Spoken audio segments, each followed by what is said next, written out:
किसी भी चुनाव को समझने के लिए हमें आंकड़ों के शोर से परे जमीन की हकीकत को देखना पड़ता है। आज हम जतारा विधानसभा क्षेत्र का एक ऐसा ही विश्लेषण करेंगे, परत दर परत ये समझने के लिए कि जन केंद्रित शासन का रास्ता आखिर कहाँ से निकलता है। तो चलिए इस सफर की शुरुआत करते हैं। सबसे पहले हम जातारा की मिट्टी और वहां के लोगों को समझेंगे, फिर आंकड़ों की कहानी सुनेंगे, देखेंगे कि कैसे चुनावी हवाएं बदलीं, एक वोटर के फैसले के पीछे की वजह जानेंगे। इसके बाद शासन के लिए एक ठोस खाका देखेंगे और अंत में बात करेंगे उस सबसे जरूरी चीज की, जनता का विश्वास जीतने की। किसी भी जगह की राजनीति को समझने का पहला कदम होता है वहां के जमीन को, वहां के लोगों को और उनकी रोजमर्रा की मुश्किलों को समझना। और जतारा की कहानी भी यहीं से, बुंदेलखंड की जमीन से शुरू होती है। तो जतारा है कहाँ? ये मध्य प्रदेश के टीकमगढ़ जिले में है। और एक बात जो इसे खास बनाती है वो ये है कि ये एक अनुसूचित जाति के लिए आरक्षित सीट है और काफी समय से है। ये पहचान यहाँ की सामाजिक बुनावट और राजनीतिक प्राथमिकताओं को तय करती है। चलिए जरा आंकड़ों पर नजर डालते हैं। ये हमें एक साफ तस्वीर दिखाते हैं। देखिए, 2023 में यहाँ करीब 1,93,000 वोटर थे। इनमें ज्यादातर अनुसूचित जाति जैसे अहिरवार, खटीक और ओबीसी समुदाय के लोग हैं। इनकी जिंदगी किस पर निर्भर है? ज्यादातर बारिश के भरोसे होने वाली खेती या फिर पलायन करके शहरों में मजदूरी। साक्षरता दर देखिए, करीब 73%। मतलब लोगों में उम्मीदें हैं, आगे बढ़ने की चाह है, लेकिन शायद मौके उतने नहीं हैं। बुंदेलखंड, इस नाम के साथ एक शब्द हमेशा जुड़ा रहता है, पानी। और जतारा में ये सिर्फ कोई चुनावी मुद्दा नहीं है, नहीं, ये लोगों की जिंदगी की, उनकी रोज की सच्चाई है। पीने के पानी से लेकर खेतों की सिंचाई तक हर कहानी इसी एक कमी के इर्द गिर्द घूमती है। और जाहिर है, जहाँ पानी का संकट होगा वहाँ खेती कैसे होगी? तो यहाँ की दूसरी बड़ी हकीकत है कृषि संकट। ये कोई किताबी बात नहीं है, ये सीधे सीधे लोगों की आमदनी, उनके बच्चों के भविष्य और उनके घर छोड़ने के फैसले से जुड़ी है। तो फिर यहाँ का वोटर चाहता क्या है? उनकी असल शिकायतें क्या हैं? बहुत सीधी सीधी बातें हैं। खेतों और घरों के लिए पानी, खेती से इतनी आमदनी हो कि घर चल सके और यहीं कोई काम धंधा मिल जाए, गांव की सड़कें बेहतर हों, समाज में जो जाति को लेकर भेदभाव है वो खत्म हो, और हाँ, अच्छे अस्पताल और स्कूल। बस यही वो बुनियादी मुद्दे हैं जो यहाँ की राजनीति को चलाते हैं। तो ये तो हुई जमीन की बात। अब जरा चुनावी इतिहास के पन्नों को पलटते हैं, क्योंकि कहते हैं ना, आंकड़े कभी झूठ नहीं बोलते। वो हमें पैटर्न दिखाते हैं, वो हमें वो कहानी सुनाते हैं जो शायद पहली नजर में दिखाई नहीं देती। 233 ये सिर्फ एक नंबर नहीं है। 2013 के चुनाव में जीत और हार का फैसला बस इतने ही वोटों से हुआ था, सिर्फ 233 वोट। यह हमें बताता है कि जतारा जैसे क्षेत्र में एक एक वोट की क्या अहमियत है। हर एक आवाज मायने रखती है। अगर हम पिछले 30 साल मतलब 7 चुनावों को देखें तो एक तस्वीर उभर कर आती है। कांग्रेस को जीत सिर्फ 2 बार मिली, एक 1993 में और दूसरी बार 2013 के उसी बेहद करीबी मुकाबले में। बाकी के 5 चुनाव बीजेपी के नाम रहे। तो यहाँ एक तरह का दबदबा साफ दिखता है।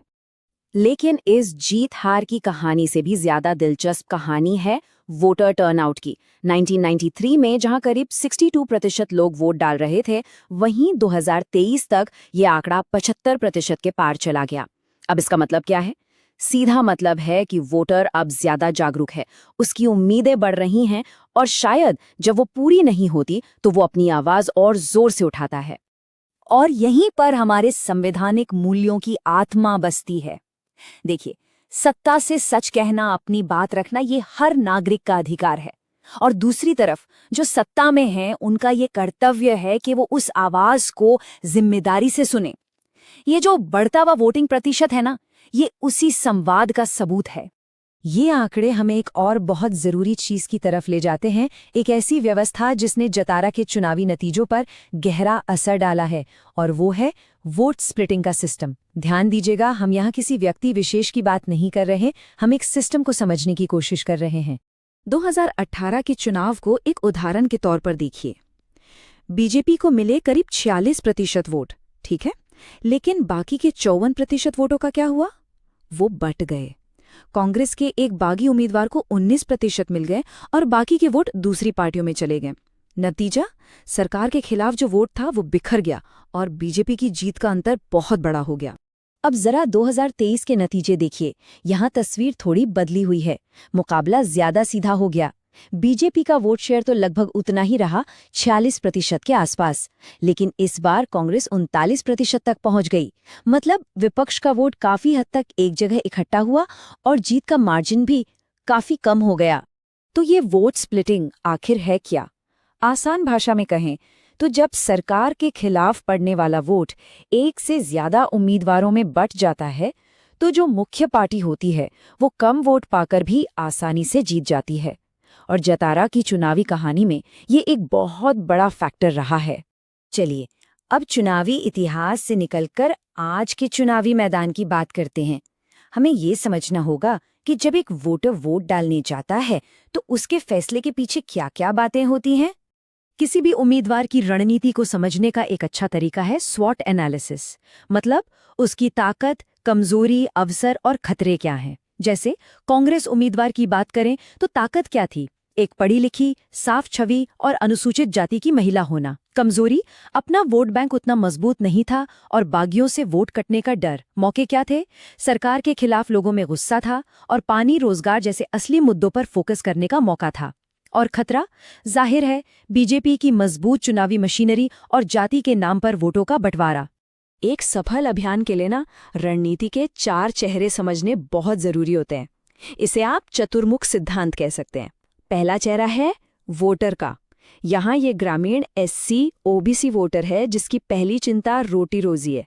दूसरा है मुद्दे का चेहरा। क्या चुनाव स्थानीय मुद्दों पर लड़ा जाएगा या फिर राष्ट्रीय मुद्दों पर? तीसरा है उम्मीदवार का चेहरा। एक नया जमीनी चेहरा या फिर एक पुराना अनुभवी नेता। और चौथा है प्रतियोगी का चेहरा। एक बड़े राष्ट्रीय ब्रांड से मुकाबला है या फिर जमीनी एकता से। इन चारों चेहरों में जिसने संतुलन बना लिया, जीत उसी की होती है। ठीक है, तो हमने विश्लेषण तो बहुत कर लिया। अब समाधान की बात करते हैं। अगर लोगों की शिकायतों को सच में दूर करना है तो उसका रोड मैप, उसका खाका क्या होना चाहिए? ये सिर्फ वादे करने की बात नहीं है, ये काम करके दिखाने की बात है। इसे हम एक 90 दिन की सीढ़ी कह सकते हैं, एक तय समय में काम करने का प्लान। देखिए, पहले 3 हफ्ते सिर्फ लोगों को सुनना और प्लान बनाना। अगले 3 हफ्ते सही लोगों और समूहों से गठबंधन बनाना। फिर अगले 4 हफ्ते सिर्फ वादा नहीं बल्कि सबूत के साथ वादा करना कि काम कैसे होगा।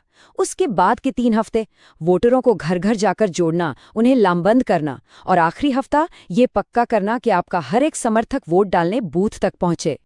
और आज के डिजिटल दौर में जब हम लोगों तक पहुंचते हैं तो एक बात का ध्यान रखना बेहद जरूरी है।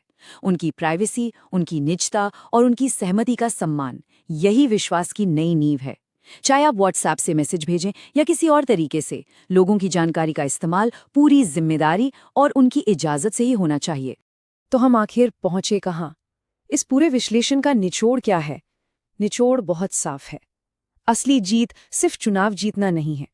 असली जीत काम करके लोगों की जिंदगी में बदलाव लाकर उनका भरोसा जीतना है।